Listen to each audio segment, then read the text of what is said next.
বিশ্ব প্রাণী দিবসকে কেন্দ্র করে কুমিল্লায় করা হয়েছে এক অভিনব আয়োজন। বিড়াল প্রেমীদের মিলন মেলায় মুখর ছিল কুমিল্লার নজরুল ইনস্টিটিউট কেন্দ্র। বিড়ালের বাড়ি সংগঠনের উদ্যোগে নেওয়া হয়েছে এ ব্যতিক্রমী উদ্যোগ। শনিবার সকাল থেকেই নজরুল ইনস্টিটিউট কেন্দ্রে ভিড় জমাতে শুরু করেন স্থানীয় বিড়াল প্রেমীরা। তাদের সাথে সাথে এই মেলায় অংশ নেয় বাহারি সাজে সজ্জিত অর্ধশতাধিক বিড়াল। এলাকার বিড়াল প্রেমীদের সাথে সাক্ষাৎ করতে পেরে খুশি অংশগ্রহণকারীরা। খেলা করি ওর সাথে,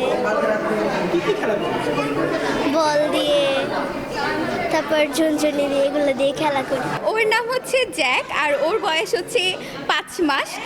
আর ওর পিছনে অনেক যত্ন দেওয়া লাগে। সকালে ঘুম থেকে উঠার পর হচ্ছে ওকে সিদ্ধ মাংস দিই, তারপর হচ্ছে ওর চিরুনি করি, তারপর হচ্ছে ওর চোখ পরিষ্কার করি, ওর নাক পরিষ্কার করি, তারপর ওকে একটু ক্যাট ফুড দিই, তারপর ও ঘুমায় যায়। তারপর আবার বিকালে উঠে আবার সেম খাবার, হয়তো একটু ক্যান ফুড দিই, মাঝে মাঝে একটু ট্রিট দেই। ও খেলাধুলায় অ্যাক্টিভ দেখে তারপর হচ্ছে সবার কথা শুনে সবার সাথে মিশে, এই জন্য আমি ওরে ছোট থেকে ওর নাম রেখেছি দুষ্ট। ছোট একটা পুঁতি পাইলো বা ছোট একটা বল পাইলো, এটা নিয়ে ওরা বেশি খেলাধুলা করবে। আর ওদের খেলনা আছে, আলাদা খেলনা আছে, ওইগুলো দিয়ে খেলে অনেক। ও কি ঘর পরিষ্কার রাখে? না, ওরা খুবই ক্লিন, নিজেকেও ক্লিন রাখে, বাসাতেও ক্লিন রাখে সবসময়। ওরা ময়লা করে না, ওরা পটি টেন্ট, ওরা লিটারে গিয়ে পটি করে। আমার ছেলেমেয়েরা খুব বিড়াল পছন্দ, আবার ও আমার সাহেব অনেক পছন্দ।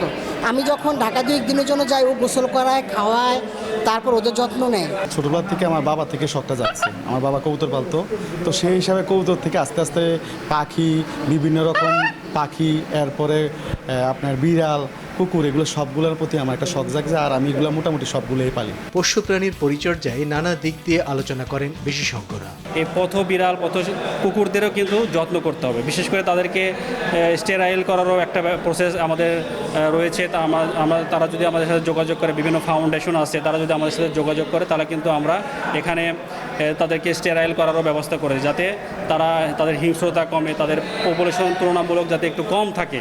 সময়ের প্রয়োজনে এখন আমরা পাশাপাশি অ্যানিমেলের ওষুধ এবং পোলট্রি শিল্পের ওষুধ, পাশাপাশি মাছের কিছু ওষুধ, এবং বর্তমান সময় যেটা হয়েছে যে সবচেয়ে বড় একটা শহর কেন্দ্রিক এবং বড় একটা খাত হিসাবে আমরা পেটের ঔষধ আমরা নিয়ে আসতেছি। পরিবেশ যদি ভালো থাকে, প্রকৃতি যদি ভালো থাকে, জীববৈচিত্র্য যদি সংরক্ষণ করা যায়, তাহলে সার্বিকভাবে আমাদের চিন্তার জগৎটাকেও পরিবর্তন করতে হবে। আমাদের মানসিক উৎকর্ষতা সাধনের পাশাপাশি জীববৈচিত্র্য সংরক্ষণের প্রতি আমাদের এই নতুন প্রজন্মকে অনেক বেশি যত্নশীল হতে হবে, তাদেরকে শেখাতে হবে। প্রাণী নির্যাতন রোধে সচেতনতা বাড়াতে এই উদ্যোগ বলে জানান মিলন মেলার আয়োজক।